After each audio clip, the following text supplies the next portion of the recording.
नमस्कार साथियों, आपके अपने YouTube चैनल उत्कर्ष विद्या पर आप सभी का स्वागत है। मेरा नाम है चंद्रशेखर और आप सभी का मैं साइंस सुपर 30 के सीरीज में स्वागत करता हूं। और ये हमारा पार्ट 13 है। इससे पहले वाले वीडियो अगर आप नहीं देखें तो आप ज़रूर देखें, आपके किसी भी एग्ज़ाम के लिए काफ़ी हेल्पफुल होंगे। तो चलिए बिना किसी देर के वीडियो को शुरू करते हैं।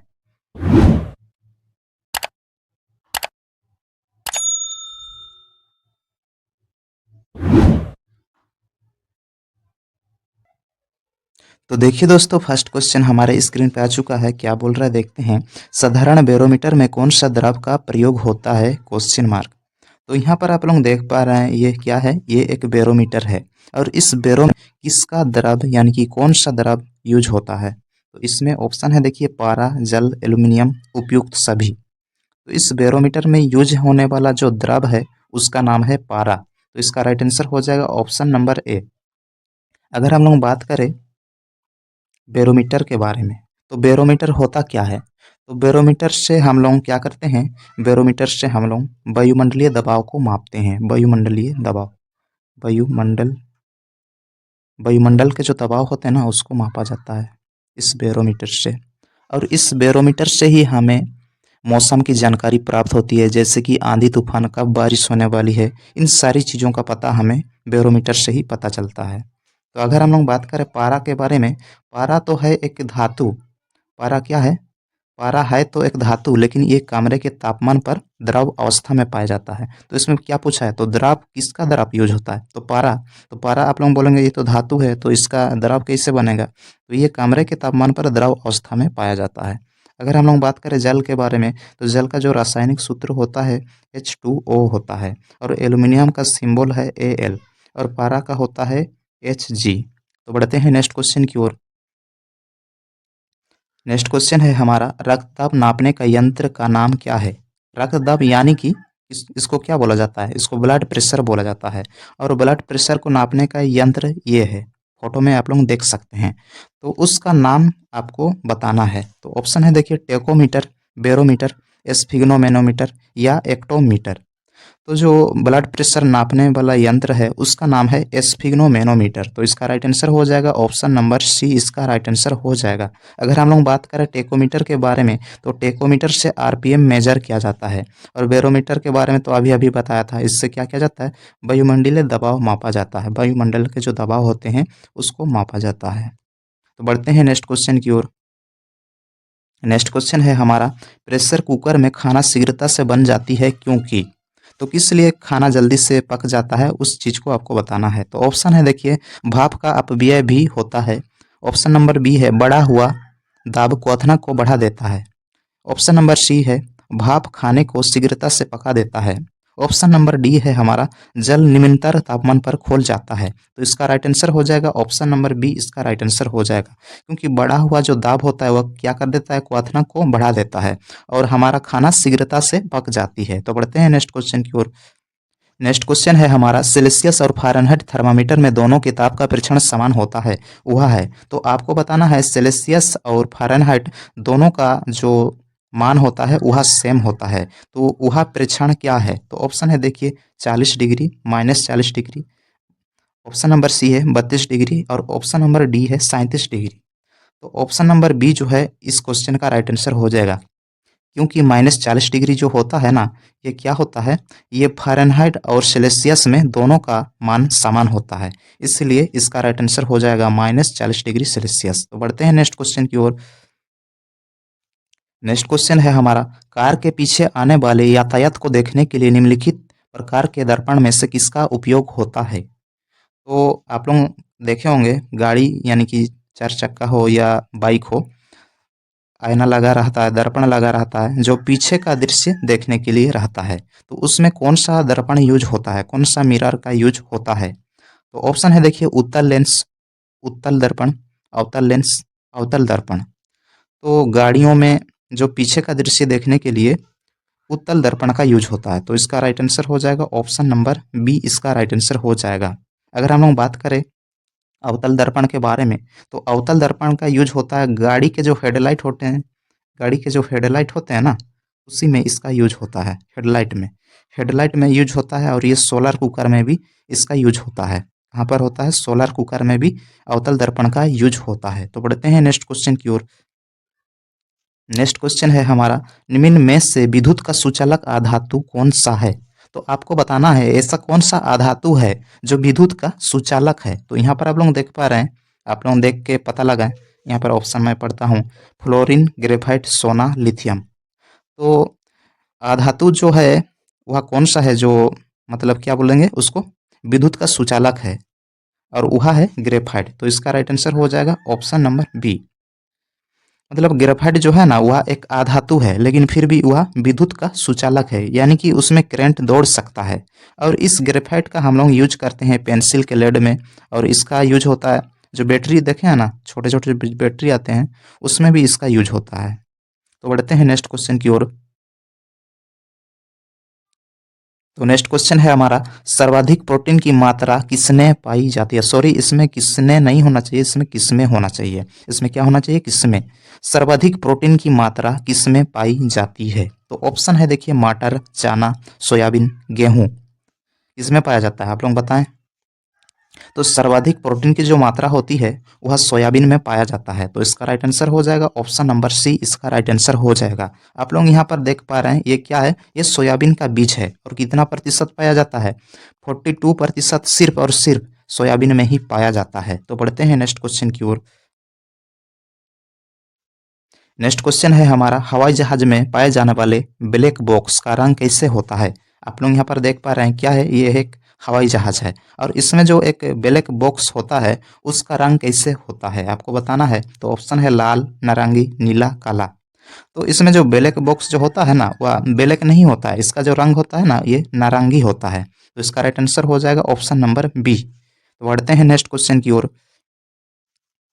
नेक्स्ट क्वेश्चन है हमारा, किसी भी पेड़ पौधे की आयु का निर्धारण की जाती है। तो यहाँ पर आप क्या देख पा रहे हैं, यहाँ पर एक पेड़ है, और इस पेड़ की आयु का पता हम लोग कैसे लगा सकते हैं कि ये कितना साल का है। तो यहाँ पर ऑप्शन दिया गया देखिए, इसकी ऊंचाई के आधार पर, इसके भार पर, इसमें वार्षिक बालाएं की संख्या के आधार पर, इसकी जड़ों की लंबाई के द्वारा। तो यहाँ जो पेड़ है इस पेड़ों को हम लोग, इसके जो वार्षिक बलाय होते हैं ना, इन वार्षिक बलायों की संख्या को गिनकर यह कितना वर्ष का है हम लोग पता लगा सकते हैं। तो इसका राइट आंसर हो जाएगा ऑप्शन नंबर सी, इसका राइट आंसर हो जाएगा। अगर हम लोग बात करें ये क्रेस्कोग्राफ जो है पेड़ पौधे से संबंधित है। क्रेस्कोग्राफ क्या है? पेड़ पौधों से संबंधित एक यंत्र है क्रेस्कोग्राफ। और इससे क्या किया जाता है, पेड़ों की जो गति है और इसकी जो वृद्धि है, पेड़ पौधे की वृद्धि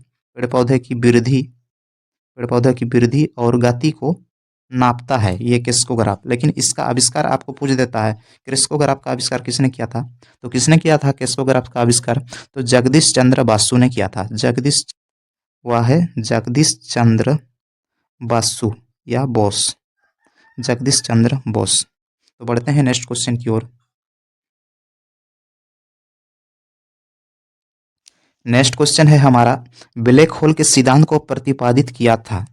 तो यहाँ पर आप लोग देख पा रहे हैं ये क्या है, एक ब्लैक होल है, और इसका जो सिद्धांत किसने दिया था उस वैज्ञानिक का नाम आपको बताना है। तो ऑप्शन है देखिए, Rutherford, S Chandrasekhar, Edison, CV Raman. तो ब्लैक होल का जो सिद्धांत दिए थे उस वैज्ञानिक का नाम है एस चंद्रशेखर।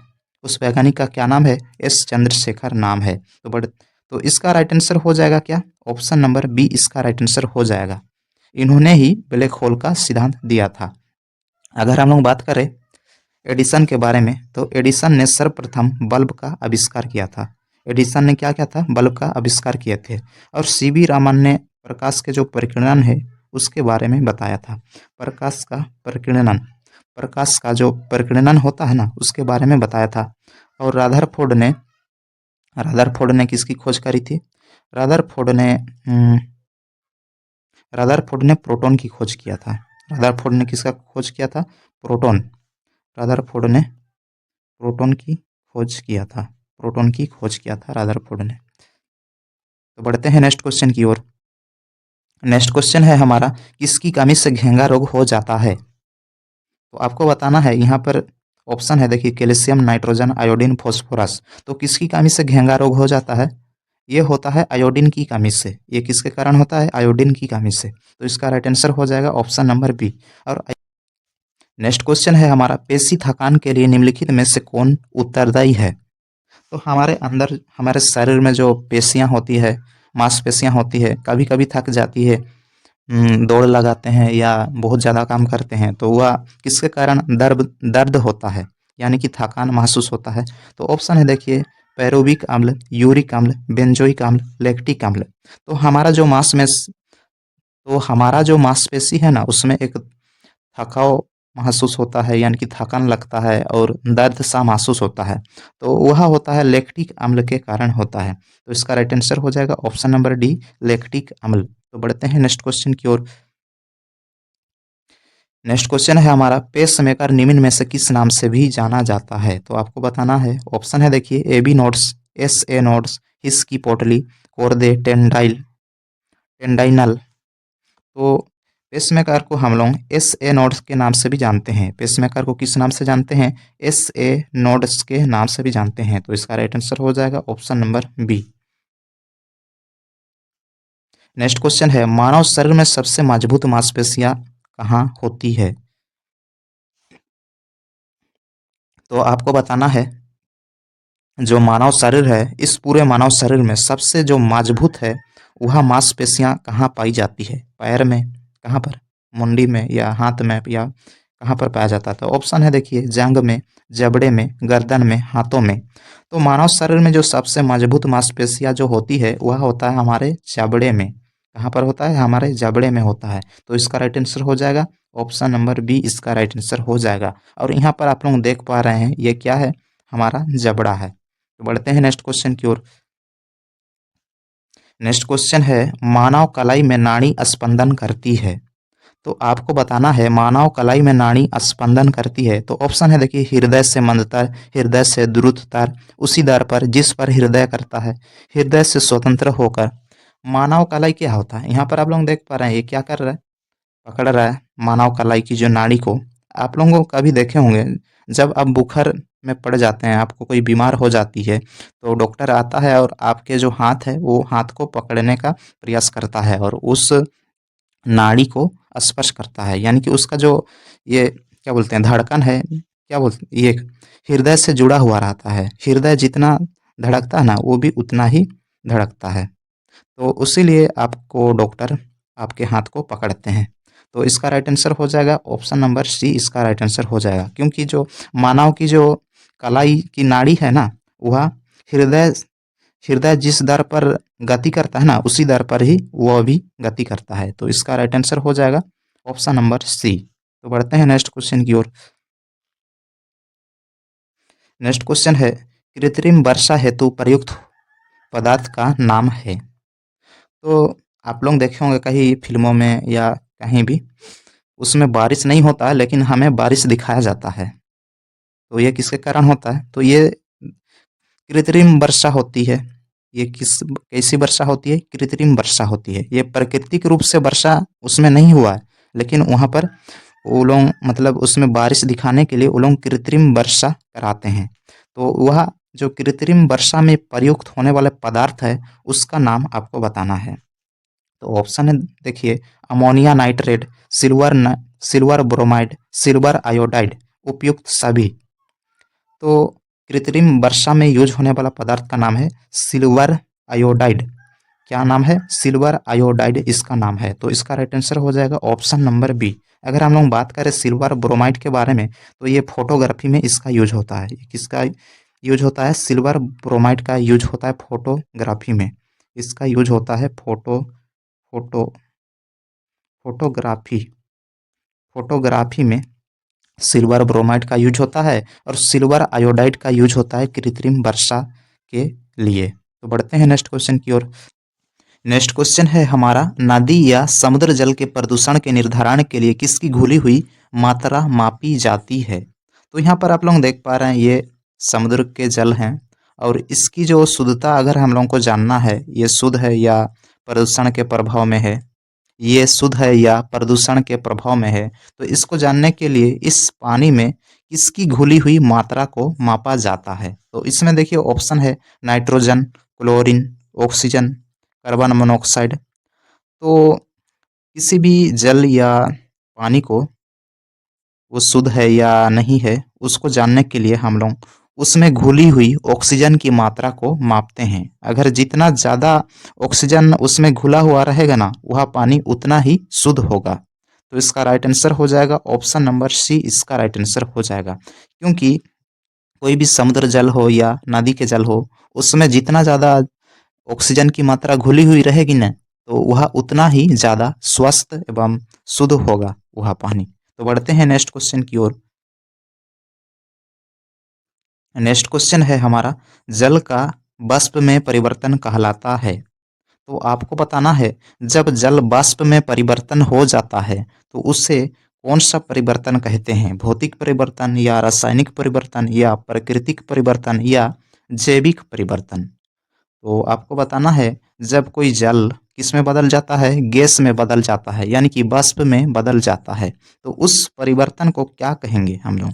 तो उस परिवर्तन को हम लोग कहेंगे भौतिक परिवर्तन। उसे क्या कहेंगे? भौतिक परिवर्तन।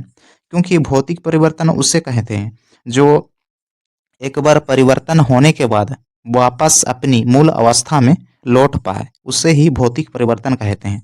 जैसे कि कागज को हम लोग जला देंगे, किसी भी कागज को, तो वह क्या बन जाएगा? राख बन जाएगा जल के। तो उसको उस राख को हम लोग वापस कागज की अवस्था में ला सकते हैं क्या? नहीं ला सकते हैं। तो उससे क्या कहेंगे हम लोग? तो उसे कहेंगे हम लोग रासायनिक परिवर्तन। उसे क्या कहेंगे? रासायनिक परिवर्तन। रासायनिक परिवर्तन उसे कहा जाता है जो एक बार परिवर्तन होने के बाद वापस अपनी मूल अवस्था में ना लौट पाए उसे ही हम लोग रासायनिक परिवर्तन कहते हैं।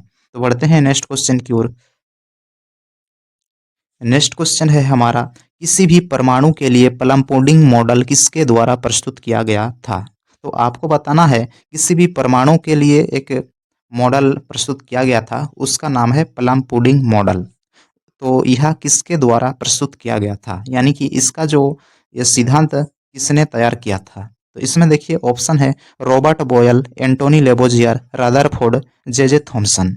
तो प्लम पुडिंग मॉडल को प्रस्तुत करने वाले वैज्ञानिक का नाम है जे थॉमसन। उस वैज्ञानिक का क्या नाम है? जे थॉमसन। तो इसका राइट आंसर हो जाएगा ऑप्शन नंबर डी, इसका राइट आंसर हो जाएगा। तो जे थॉमसन ने ही प्लम पुडिंग मॉडल को प्रस्तुत किया था। अगर हम लोग बात करें एंटोनी लेबोजियर के बारे में तो एंटोनी लेबोजियर को केमिस्ट्री का जनक कहा जाता है। केमिस्ट्री का जनक या पिता कहा जाता है। और रादरफोर्ड ने प्रोटॉन की खोज किए थे। तो बढ़ते हैं नेक्स्ट क्वेश्चन की ओर। तो नेक्स्ट क्वेश्चन है हमारा, सड़क पर चलने की अपेक्षा बर्फ पर चलना कठिन है क्योंकि? तो आपको बताना है ये जो सड़क पर चलते हैं और बर्फ पर चलते हैं तो दोनों में काफ़ी अंतर होता है। बर्फ पर चलना, बर्फ के ऊपर चलना काफ़ी कठिन होता है और ये किसके कारण होता है उस कारण का नाम आपको बताना है। तो इसमें देखिए ऑप्शन है सड़क बर्फ से सख्त होती है, बर्फ सड़क से सख्त होती है, जब हम अपने पैर से धक्का देते हैं तो बर्फ कोई प्रतिक्रिया व्यक्त नहीं करता है, बर्फ में सड़क की अपेक्षा घर्षण कम होता है। तो यहाँ पर आप लोग देख पा रहे हैं कुछ आदमी क्या कर रहे हैं, बर्फ के ऊपर चल रहे हैं और डंडे की सहायता से, दोनों डंडे लिए हुए हैं और उन डंडे को पकड़कर बर्फ के ऊपर चल रहे हैं। तो यहाँ पर थोड़ा चलना मुश्किल होता है। तो ये किसके कारण होता है उस कारण का नाम आपको बताना है। तो देखिए बर्फ में सड़क की अपेक्षा घर्षण कम होता है। बर्फ में घर्षण कम होता है तो हमें आसानी से नहीं चल पाते हैं हम। बर्फ में आसानी से हम इसलिए नहीं चल पाते हैं क्योंकि वहाँ पर घर्षण कम है और सड़क में घर्षण ज़्यादा है। तो इसका राइट आंसर हो जाएगा ऑप्शन नंबर डी, इसका राइट आंसर हो जाएगा। बर्फ में सड़क की अपेक्षा घर्षण कम होता है। तो बढ़ते हैं नेक्स्ट क्वेश्चन की ओर।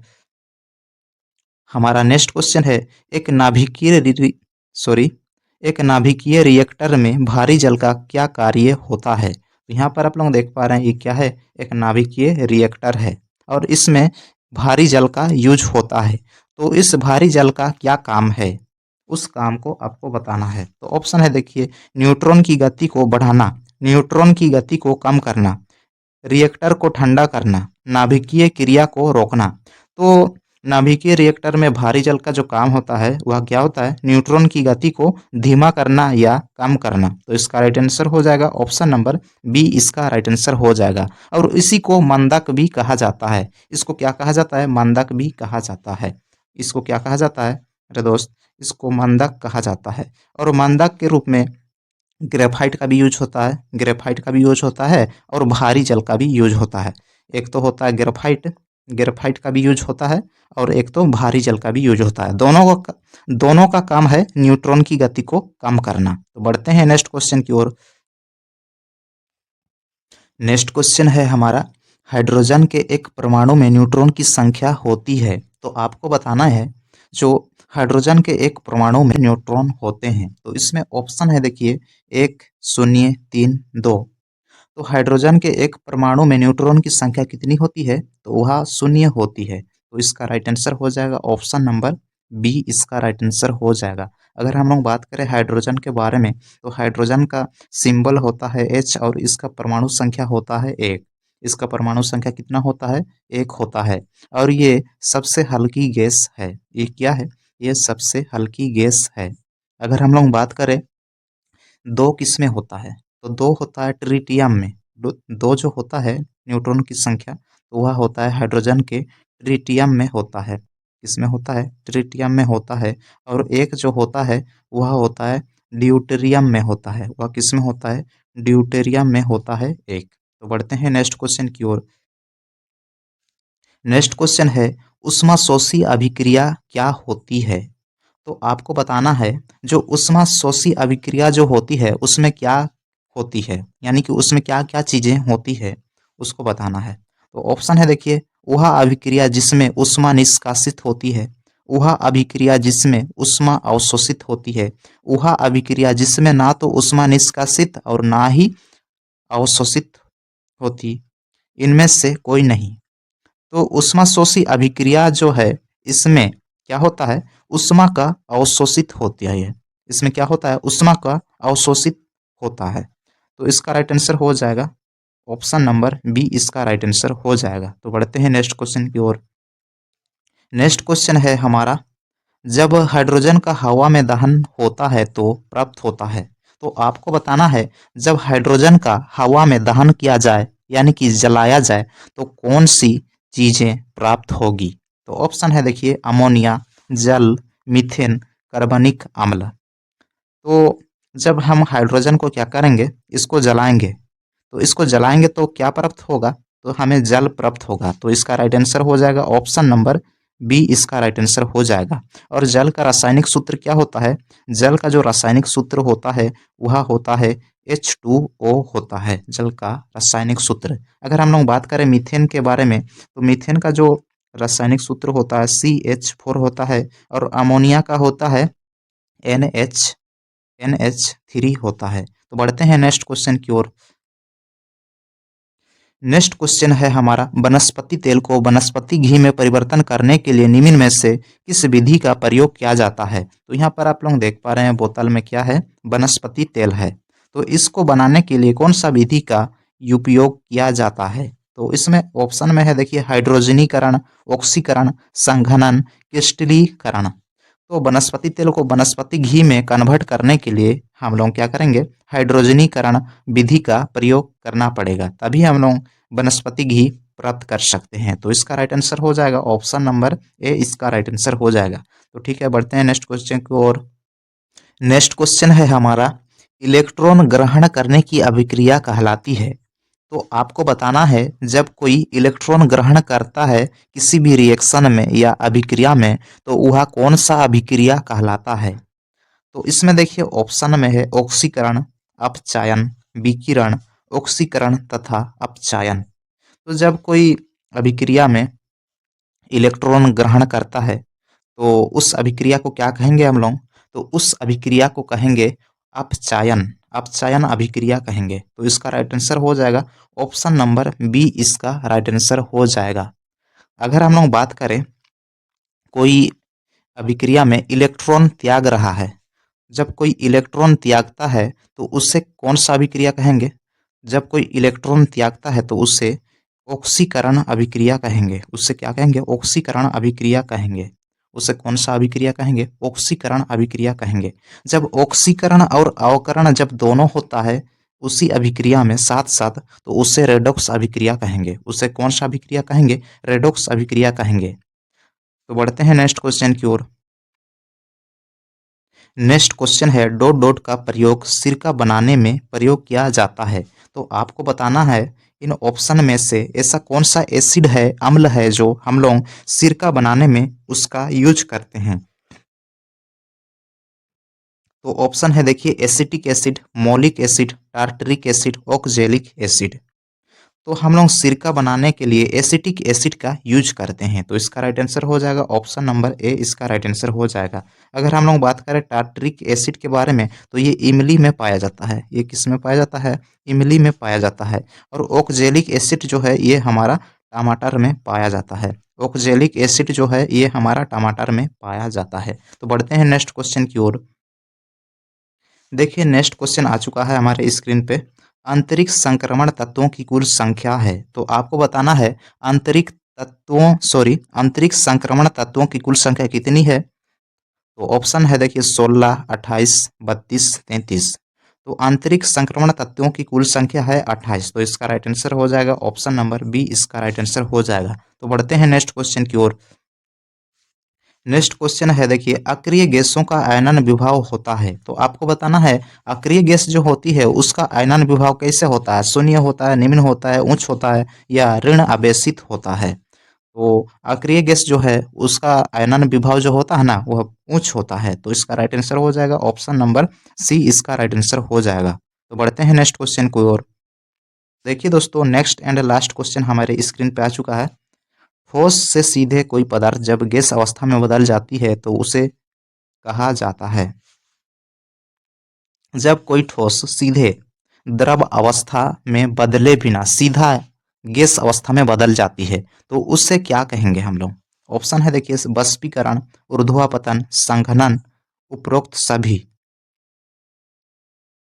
तो जब कोई पदार्थ ठोस से सीधे गैस अवस्था में बदल जाती है तो उसे कहा जाता है क्या? ऊर्ध्वापतन कहा जाता है। उसे क्या कहा जाता है? उसे ऊर्ध्वापतन कहा जाता है, या इंग्लिश में इसको सब्लिमेशन भी कहा जाता है। सब्लिमेशन भी कहा जाता है इसको इंग्लिश में। अगर हम लोग बात करें बाष्पीकरण के बारे में, तो कोई कोई द्रव है वह गैस अवस्था में बदल जाती है। कोई द्रव जो है किस में बदल रहा है? वह वह गैस में बदल रहा है, तो उससे कहेंगे हम लोग बाष्पीकरण कहेंगे। तो यहीं पर हमारा ये वीडियो समाप्त होता है। तो आपको ये वीडियो कैसे लगा आप लोग कमेंट करके ज़रूर बताएं, और अपने दोस्तों को भी ज़रूर शेयर करें। तब तक के लिए जय हिंद, मिलते हैं ऐसे ही फिर नेक्स्ट वीडियो में।